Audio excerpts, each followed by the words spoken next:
BRS నేతలు మీడియాతో మాట్లాడుతున్నారు. ఇప్పుడు లైవ్ చూద్దాం. వీళ్ళు ఏమైనా శాంతి భద్రత ఏమైనా విఘాతం కలిగిస్తారనే అంశం మీద రాష్ట్ర హోంశాఖ చూసుకుంటుంది, రాష్ట్ర హోంశాఖ మంత్రి చూసుకుంటాడు, రాష్ట్ర హోంశాఖ సెక్రటరీ చూసుకుంటాడు. ఇది కూడా కనీస జ్ఞానం లేకుండా ఇవాళేదో కావలసుకొని దురదతోటి కేసీఆర్ గారి మీద దురదతోటేమో కాళేశ్వరం కమిషన్ వేసిర్రు, కేటీఆర్ గారి మీద దురదతోటేమో కార్ రేసింగ్ మీద ఏసీబీ విచారణ అన్నారు, ఈడీ విచారణ అన్నారు. ఆ రోజు దురద అయిపోయింది. ఇక మిగిలిన దురద అంతా హరీష్ రావు మీద ఉంది. ఇక ఈ దురదను తీసుకోవడం కోసం సంబంధం లేని హరీష్ రావు గారిని ఇలా సిట్ విచారణ పేరుతోటి ఇవాళ పిలుస్తూ ఉన్నారు.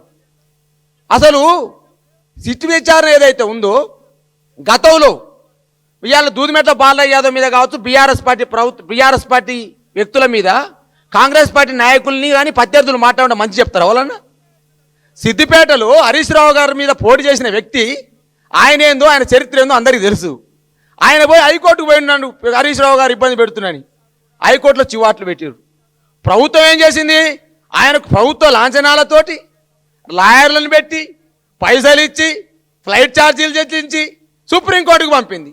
సుప్రీంకోర్టు కూడా చివాట్లు పెట్టింది. ఇంకెన్నో లాపుతారా ఈ ఫోన్ ట్యాపింగ్ కేసుని, దాంట్లో పసలేదని చెప్పింది. ఆయన ఏం చేసింది? సిట్టు నువ్వు సాక్ష్యంగా రా అని చెప్పేసి పిలిచింది హరీష్ రావు మీద. ఆయన సాక్ష్యంగా పిలిస్తే సాక్ష్యం వచ్చి చెప్పిండు సిట్టుకు, దాని మీద పిలిచిండు. మరి వీళ్ళకి వచ్చేదో సిట్టు ప్రభాకర్ రావు గారు చెప్పినట్టు, శ్రవణ్ కుమార్ చెప్పినట్టు, వీళ్ళట భార్యాభర్తలు ఏదో విన్నారని చెప్పేసి మాట్లాడుతారు. వీళ్ళు ఏం మాట్లాడతారని అర్థం ఉందా? ఎవరైనా వ్యాపారవేత్త కంప్లైంట్ చేసిండా? ఎవరైనా సినీ నిర్మాత వచ్చి కంప్లైంట్ చేసిండా? ఎవరైనా ఇంకే పెట్టుబడిదారు వచ్చి కంప్లైంట్ చేసిండా? ఏమీ లేవు. అవాస్తవాలను ప్రచారం చేస్తూ ఎవరిని ఏం చేద్దాం అనుకుంటున్నారు? ఎటువైపు ఈ రాష్ట్రాన్ని పోయిద్దాం అనుకుంటున్నారు? మరి అలా నేను అడుగుతున్న బీర్లయ్య గారిని, హోంశాఖ ఎవరి దగ్గర ఉంది? ముఖ్యమంత్రి దగ్గర ఉంది, రేవంత్ రెడ్డి దగ్గర ఉంది. మరి నీ ముఖ్యమంత్రి ఫోన్ ట్యాప్ చేస్తలేడని, నీ మంత్రుల సమాచారం తెలుసుకుంటలేడని, మీ మంత్రులు ఏం చేస్తుర్రో నీ ముఖ్యమంత్రికి తెలుసా తెలియదా? పత్రికా కథనాల్లో వస్తున్నాయి కదా ఈ మధ్యకాలం. రెండు, ఒక టీవీ ఛానల్ వచ్చింది, ఒక పత్రికా కథనంలో వచ్చింది. మరి ఎట్లా తెలిసింది చెప్తారా? మరి నరసింహస్వామి దగ్గర ప్రమాణం చేస్తారా? బీర్లయ్య గారు నరసింహస్వామి దగ్గర ప్రమాణం చేస్తారా మీ ముఖ్యమంత్రి రేవంత్ రెడ్డి ఫోన్ ట్యాప్ చేస్తలేడని? మంత్రుల దగ్గర సమాచారం తెలుసుకుంటలేని ప్రమాణం చేస్తారా మీరు? నేను అడుగుతా ఉన్నాను నేను ఇవాళ. కాబట్టి ఇలా ఏదో పిచ్చి పిచ్చిగా మాట్లాడితే, అబద్ధాలు మాట్లాడితే నిజమైందని మాట్లాడొద్దు బీర్లయ్య గారు. అదేవిధంగా బల్మూరు వెంకట్ గారు ఏమంటారు కదా, ఏదో మాట్లాడుతున్నాడు. నిన్నమన్న అశోక్ నగర్ చౌరస్తాలో విద్యార్థులు నిరుద్యోగులందరూ పిలిచిర్రు, ఎక్కడ పోయినామని చెప్పేసి చిక్కడపల్లి నుంచి ఎక్స్ రోడ్ వరకు ర్యాలీ చేసిర్రు.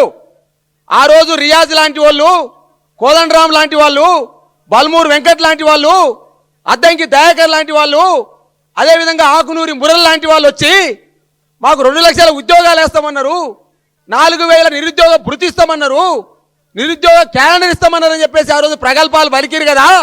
మీ జాడెక్కడా?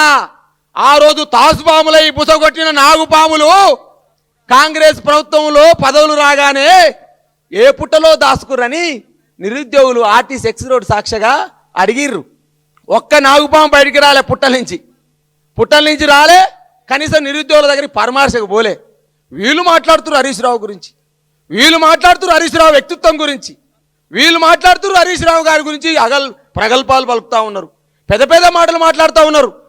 అయ్యా ఇలా మీరు మాట్లాడాల్సింది దేని మీద? మనం 420 హామీలు ఇచ్చినాము, రైతు రుణమాఫీ కాలేదు. ఇవాళ జంగారెడ్డిపల్లె ఒలిగొండ మండలంలో ఒక రైతు హైకోర్టుకు పోయిండు. 1,50,000 నాది కెనరా బ్యాంకులో, అరూరు కెనరా బ్యాంకులో ఉంది, 1,50,000 రుణమాఫీ కాలేదని చెప్పి హైకోర్టుకు పోతే మాధవీదేవి ధర్మాసనం ఈ రాష్ట్ర వ్యవసాయ శాఖకు నోటీస్ ఇచ్చింది, యాదాద్రి జిల్లా కలెక్టర్కు నోటీస్ ఇచ్చింది, అదేవిధంగా ఆరూరు కెనరా బ్యాంకు శాఖకు నోటీస్ ఇచ్చింది. దాని మీద సిట్టేయండి దయచేసి. దాని మీద సిట్టేసి విచారణ జరిపితే ఈ రాష్ట్రంలో ఎవరికి రుణమాఫీ అయిందో కాలేదో తెలుస్తుంది. ఈ రాష్ట్రంలో రైతు బంధు ఎందరికి వచ్చిందో లేదో దాని మీద సిట్టేయండి, తెలుస్తుంది. అదేవిధంగా నీ మంత్రుల మధ్య తగాదాలు ఉన్నాయి కదా, ఏ తగాదాలు? నా కంపెనీకి ఏమని ఒక మంత్రి, నా కంపెనీకి ఏమని ఒక మంత్రి, లేదు లేదు మీ ఇద్దరు కలిసి నేను పైరో చేస్తాను ఒక అధిష్టానం, ఒక అధినేత, వీటి మీద సిట్టేస్తే ఈ రాష్ట్ర ప్రభుత్వం, ఈ రాష్ట్ర ముఖ్యమంత్రి ఏం చేస్తుండో అర్థమవుతుంది. ఈ దాని మీద సిట్టేయని కోరండి. అదేవిధంగా మీరు ఇస్తున్న 2500 ఇవ్వలేం కదా, ఆ 2500 మీద సిట్టేయరి. అదేవిధంగా మీరు ఇస్తున్నటువంటి అనేక హామీలు ఉన్నాయి కదా, హామీల మీద సిట్టేయండి. కానీ